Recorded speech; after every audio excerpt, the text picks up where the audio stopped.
Hello, I'm Jerry Ford. We got Jeremy Ford over here. He's gonna set in on my story. I can't remember if I told this story or not before because it doesn't sound familiar that I did. If it sounds familiar to you, just click stop. Click stop. Don't watch it. But I just don't remember if I did. But this is part 3 of the mall job I worked at, and this is when I think I got. I don't know if I don't know if I was arrested. I think I was just processed because I was just in a holding cell, and then I was released. So I don't think I was actually arrested, but I was in a cell. But okay, so couple weeks, maybe 3. I was over by my house and I was going to the gas station or something or somewhere, and I rolled through a stopping sign. I didn't do a complete stop and I got pulled over and I got a ticket. So I had to go to the courthouse and I had to pay a fine. So I went to the courthouse, I paid my fine. All good. Should be all good, right? Okay.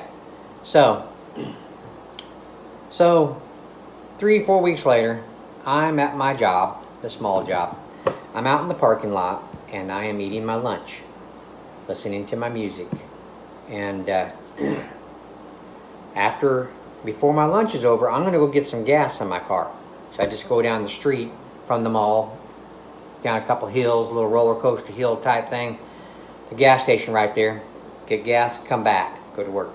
So I'm sitting out in my car eating my lunch. A police officer come up and he asked to see my license. And I said, sure. So I get my license out. And he says, yeah, we're checking the license. Don't mean to bother you. We're just checking license. We've had a few break-ins and vehicles around here, so just checking everybody, that's kind of sitting around like you're doing. I said, okay. So he checks it, comes back. He says, all right, Mr. Ford, thank you. I said, have a good day. I said, thank you, you too. So he leaves. Okay, I get out on the road. I'm going down. I look in my rearview mirror and I've got I got a police car behind me. He's pulling me over. So I pull over. So he gets out and he walks up and he asks me to get out of the car. So I get out of the car.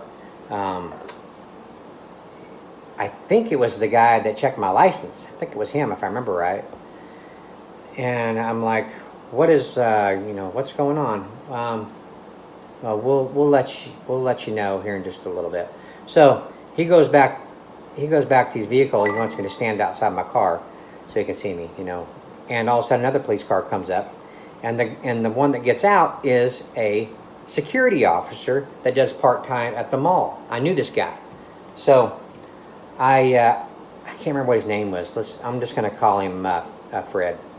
So I'm going to say, hey, Fred, hey, man, what's going on? He says, come here, Jerry. Go ahead here. Get in my car. So I'm like, oh, actually, you know what? The first officer handcuffed me. That's right. He handcuffed me. So here's my hands behind my back. Forgot about that. So, Fred, get in the car, Jerry. I'm going to explain to you what I know. I said, okay. So I get in, and he goes, lean forward a little bit. It'll take the pressure off them handcuffs. I said, okay. Because I'm freaking out. I don't understand what I did. So he says, apparently you have a black flag on your license. And I'm like, what is that? I know you can kill roaches with black flag, but I've never heard of, I didn't say that. I said, what is that? He says, well, you apparently got a ticket and didn't take care of the license, so you have a bench warrant out on you. I'm like, what? I said, I don't understand that. If they're talking about the ticket I just got for going through a stop sign, I took care of that. Well, you have a bench warrant, so we have to go through the process. I'm like, okay. So,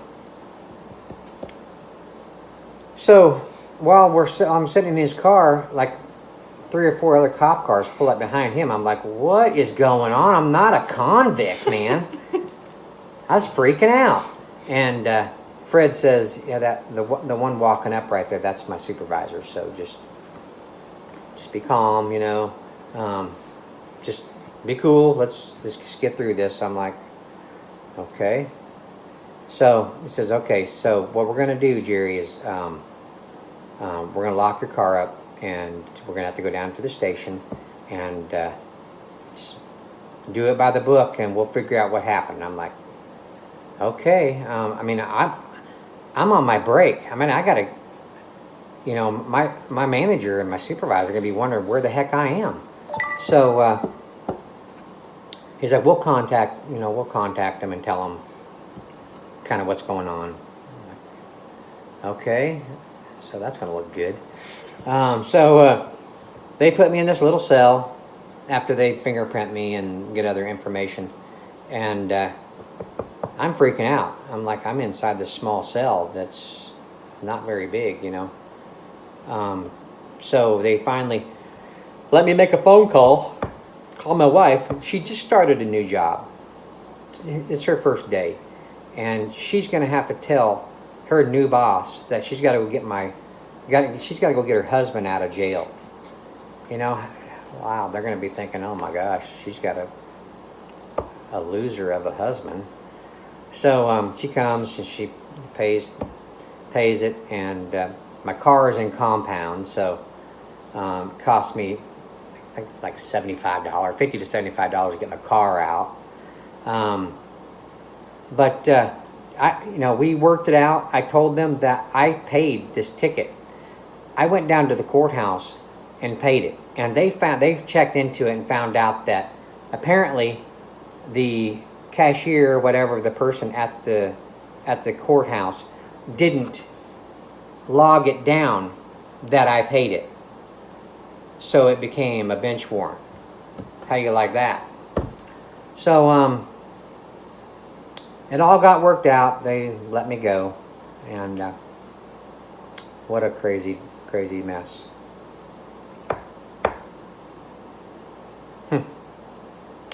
So there you go. That's the closest I ever got to being arrested. Right there, all the time. I lost my license when I was 16 years old. I think I told that story. Anyway, okay. Well, I'm going to end it there. It's a little soon, but so I got 2 more minutes. Nothing more really happened with that. Everybody got explained to what happened, that it wasn't my fault. But, you know, the system doesn't always work. People aren't always, you know, thinking about their job and, you know, paying attention and taking it seriously. So, figures, happens to me. All right, well, we're going to end it there. Thank you all for watching. Appreciate it. See you all on the next one. Bye.